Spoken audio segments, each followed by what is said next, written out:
Bismillahirrahmanirrahim. Assalamu alaikum dear students. I am Feroz Shah. We are going to discuss the logical reasoning MCQs of Saturday test QCA 19 June 2021. So let us start. First question test में आया है question number 201. इसमें कहा गया है कि इस sequence को पूरा करें 1, 8, 27. What will be the next term? तो देखिए 1 को हम लिख सकते हैं 1 क्यूब, 8 को हम लिख सकते हैं 2 क्यूब, 27 को हम लिख सकते हैं 3 cube. It means the next term will be 4 cube, which is equal to 64. So the correct answer in the first question of logical reasoning is the correct option is B. Question number 202. इसमें कहा गया है कि एक sequence है 2, 1, 4, 3, 6, 5. आपसे कहा जा रहा है कि next factor of the series क्या होगा, next factor of the series क्या होगा. अगर आप गौर से देखें तो 2 के बाद 4, 4 के बाद 6. It mean one after the other even repeat हो रहा है. इधर देखिए तो 1, 1 के बाद 3, 3 के बाद 5. इट मीन के एक आड एक इवन, एक आड एक इवन, ये सिलसिला जारी है. तो 2, 4, 6 दरमियान में 1, 3, 5 यानी सीक्वेंस वाइज ऑड इवन है. तो 5, 6 के बाद जो इवन है वो 8 होगा और 5 के बाद जो ऑड है वो 7 होगा. तो it mean the next digit will be 8. Option इसमें ठीक है भाई C. Question number 203. Question number 203 in the series implies that 0, 1, 3, 4, 8, 24, sorry 8 इसके बाद 16 है. 16 के बाद टर्म आप बताएं कि क्या होगा. 0, 1, 3, 4, 8, 16, ये 24 नहीं, ये 16 है. तो आपसे कहा गया है कि नेक्स्ट क्या है. देखिए इसमें जो फॉर्मूला यूज होता है वो ये है कि हर next term must be equal to addition of all previous. जितने भी प्रीवियस डिजिट्स हैं उन सब का एडिशन लोगे तो नेक्स्ट टर्म लिखोगे. आप कहोगे कि सर इस पर तो ये अप्लाई नहीं होता because 1 is not equal to the addition of 0. 3 पर ये अप्लाई नहीं होता because 3 is not equal to the addition of previous. वो इसलिए क्योंकि सीरीज में, लॉजिकल सीरीज में ये ज़रूरी नहीं है कि हर फिगर और हर टर्म पर वो लॉजिक अप्लाई हो. कुछ उस लॉजिक के स्टार्टर होते हैं, वहाँ से वो लॉजिक स्टार्ट होता है, वो खुद लॉजिक ओबे नहीं करते. मैं आपको सिंपल एग्जांपल दे रहा हूँ कि फ़र्ज़ करो मैं कहूँ एक डिजिट है 4, नेक्स्ट टर्म में कहूँ 4, नेक्स्ट टर्म में कहूँ 16, नेक्स्ट में कहूँ 256. तो अगर आप खुद देखिए तो ये 4 जो है ये 2 का स्क्वायर है यानी प्रीवियस का स्क्वायर. 16 जो है 4 का स्क्वायर है प्रीवियस का स्क्वायर. 256 जो है वो प्रीवियस का स्क्वायर है 16 स्क्वायर. लेकिन इस 2 से पहले तो 1 आता है ना, बट 1 का स्क्वायर लेंगे तो 2 नहीं आता. इट मीन के 2 इस लॉजिकल सीरीज का स्टार्टर है और ये 2 बजाते खुद इस लॉजिक को ओबे नहीं कर रहा. तो याद रखिए सीरीज में, लॉजिकल सीरीज में first digit, second, third, even कोई भी स्पेसिफिक नंबर ऑफ फिगर्स जो हैं वो स्टार्टर ऑफ लॉजिकल सीरीज हो सकते हैं या starter of the logic in series हो सकते हैं. देयरफॉर 0, 1 और 3 पर नहीं, लेकिन इसके बाद जितने भी डिजिट्स हैं उस पर ये लॉजिक यूज हो रहा है. फॉर एग्जांपल 4, तो 4 is the addition of 3, 1 and 0. 8 is the addition of 4, 3, 1 and 0. Similarly 16 is the addition of 8, 4, 3, 1 and 0. So the next term will be the addition of all of these. And 16 और 8 24, 28 और इससे क्या बनता है जनाब. It is totally I think 16 और 8 24, 28 और 4 कितना बनता 32. Hence the correct option is 32. Question number 204. Question number 204 in the test. 2 बंदे हैं जनाब, एक पर्सन A है, एक पर्सन B है. आपसे कह रहे हैं कि they have to distribute 41 particles या 41 pieces among them. लेकिन स्टार्ट हम यहाँ से ले रहे हैं, स्टार्ट B से ले रहे हैं. तो बताओ कि इसको टोटल कितने पार्ट्स मिलेंगे. जब इससे स्टार्ट लोगे तो ये पहला लेगा, ये दूसरा लेगा, फिर ये तीसरा लेगा, ये चौथा लेगा. इन्होंने कहा कि 1 by 1 लेंगे, यानी एक पीस ये लेगा, फिर दूसरा पीस ये लेगा, फिर एक पीस ये लेगा, फिर एक पीस. स्टार्ट इससे होगा तो ऑड इसको मिलेंगे। इसका मतलब है कि इसके हिस्से में सारे ऑड पीसेज आएंगे और इसके हिस्से में सारे इवन पीसेज आएंगे। अब आप गौर से देखें तो 1 से 41 तक 21 ऑड है और इसमें 20 इवन है, लिहाजा जिसके हिस्से में इवन आएगा उसको 20 पार्ट्स मिलेंगे और जिसके हिस्से में ऑड आएगा उसको 21 पार्ट्स मिलेंगे। चूंकि ए को इवन मिल रहा है because starter of the distribution is B, therefore इसको 20 मिलेंगे and hence the correct answer of the given question is option B and A will get 20 pieces.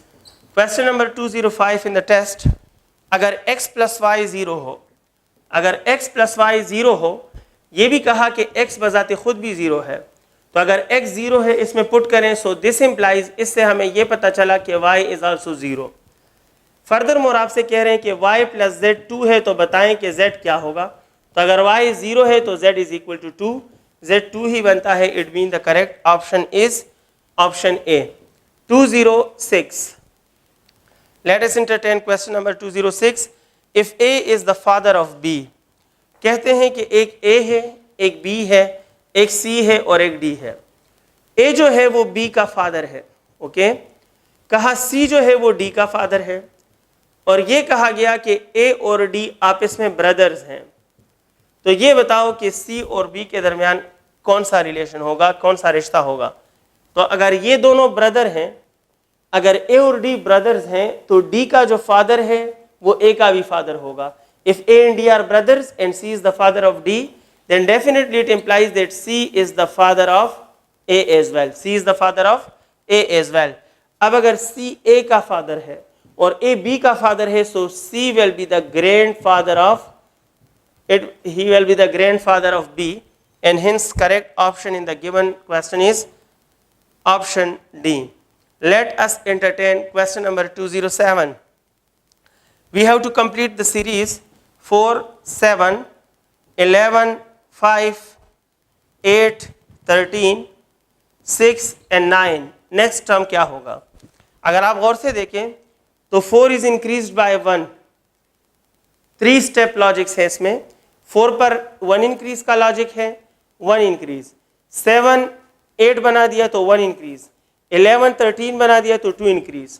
इसका मतलब है कि पहला डिजिट इज इंक्रीज्ड बाय 1, दूसरा digit is increased by 1 and तीसरा digit is increased by 2।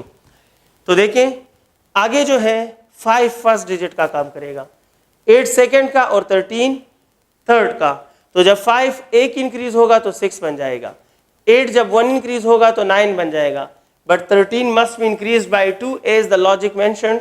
So 13 जब 2 increase होगा तो 15. Hence the correct option in the given is option B. और question number 207 में हमें आंसर मिला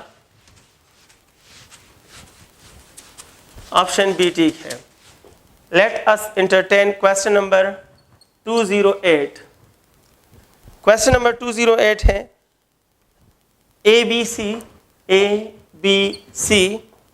along with ZY, फिर है DEF along with XW and next हमारे पास है GHI along with missing term। आपके ख्याल में क्या होगा? तो अगर आप गौर से देखें ABC स्टार्ट से और YZ रिवर्स ऑर्डर में लास्ट से, YZ रिवर्स ऑर्डर में, सॉरी ZY रिवर्स ऑर्डर में लास्ट से, फिर DEF स्टार्ट से नेक्स्ट और ये नेक्स्ट लास्ट से, तो ये थर्ड स्टार्ट से तो ये थर्ड लास्ट से। इसका मतलब आसान ये होगा कि A B C D E F G H I, इस तरह लिखिए I J K L M N O P Q R S T U V, मैं लिखता हूँ R S T U V W X Y Z, दरमियान में सारे लिखना चाहते हो लिख लें। रूल ये है कि पहले 3 उठाओ और इसके साथ लास्ट में 2 उठाओ, तो ABC ZY, फिर 3 उठाओ यहाँ से DEF और ये 2 उठाओ XW, देखिए DEF XW। इट मीन के नेक्स्ट जब GHI उठाएंगे तो इसके साथ बारी किसकी है?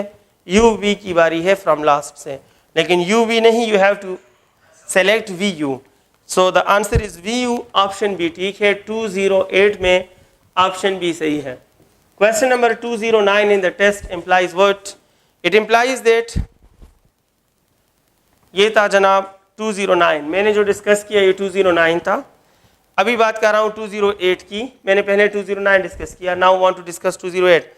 क्वेश्चन नंबर 208 में कह रहे हैं कि if x represents books of physics, if y represents books of chemistry, if y represents books of chemistry, x represents books of physics, and there is a relation that y is equal to 2x, what the relation implies? Relation implies कि chemistry के जो books हैं वो physics के books के double हैं, physics के book के डबल हैं। कोई भी combination of books हैं तो उसमें फिजिक्स के जितने बुक्स हैं केमिस्ट्री के बुक्स उसके डबल होने चाहिए। इक्वेशन बता रहा है कि the books of chemistry must be double of books of physics. तो कौन सा ऑप्शन ठीक है? पहले ऑप्शन में है 100-100। Keep it in your mind, the first value is for physics book and the second value is for chemistry book. Sequence wise जो इन्होंने दिया, ऑर्डर वाइज उसने। अब दोनों इक्वल तो हो नहीं सकते क्योंकि 100-100 इक्वल है और उन्होंने कहा कि केमिस्ट्री के बुक फिजिक्स के डबल होने चाहिए। इसका मतलब है कि यहाँ जो वैल्यू है वो यहाँ के डबल होनी चाहिए। बी ठीक है क्योंकि बी में 50 है और 100 है, तो केमिस्ट्री के बुक्स फिजिक्स के बुक के डबल हैं। ऑप्शन सी देखिए, इसमें 100 और 50 हैं। ये क्यों गलत है? क्योंकि 50 केमिस्ट्री के बुक हैं और 100 फिजिक्स के बुक हैं। इसमें फिजिक्स के बुक केमिस्ट्री के डबल हैं, जो कि कंडीशन के बिल्कुल अगेंस्ट है। According to the condition the books of chemistry must be double of books of physics available. Next जो हम बात कर रहे हैं last question of the test, that is question number 210, and that is two pieces of cloths are of length A and B such that two pieces of cloths हैं। एक का length of A is equal to 5 metre, दूसरे का length of B जो है वो 500 centimetre है। बताओ कि इनके एरिया के दरमियान रिलेशन क्या होगा। तो जनाब ज़्यादातर स्टूडेंट्स ये सोच लेंगे कि sir 5 metre is equal to 500 centimetre, तो वो समझ जाएंगे कि उनके लेंथ इक्वल हैं और ये ठीक भी हैं, तो वो ऑप्शन ए सिलेक्ट करेंगे कि ए इज इक्वल टू बी। लेकिन इस बात का गौर नहीं करेंगे कि इन्होंने क्वेश्चन एरिया के बारे में मांगा है, लेंथ के बारे में नहीं मांगा। और एरिया में लेंथ के साथ साथ विड्थ भी हो सकता है। अब इन्होंने length of the pieces of cloth same दिया, लेकिन इनमें विड्थ इक्वल भी हो सकते हैं। एक का ज़्यादा दूसरे का कम, एक का कम बी का ज़्यादा हो सकता है। इट मीन कि लेंथ की इक्वलिटी से हम एरिया के बारे में कंक्लूजन नहीं बना सकते। So the correct answer is all are possible, option D होगा। Thank you very much, wish you all the best. अल्लाह हाफिज़।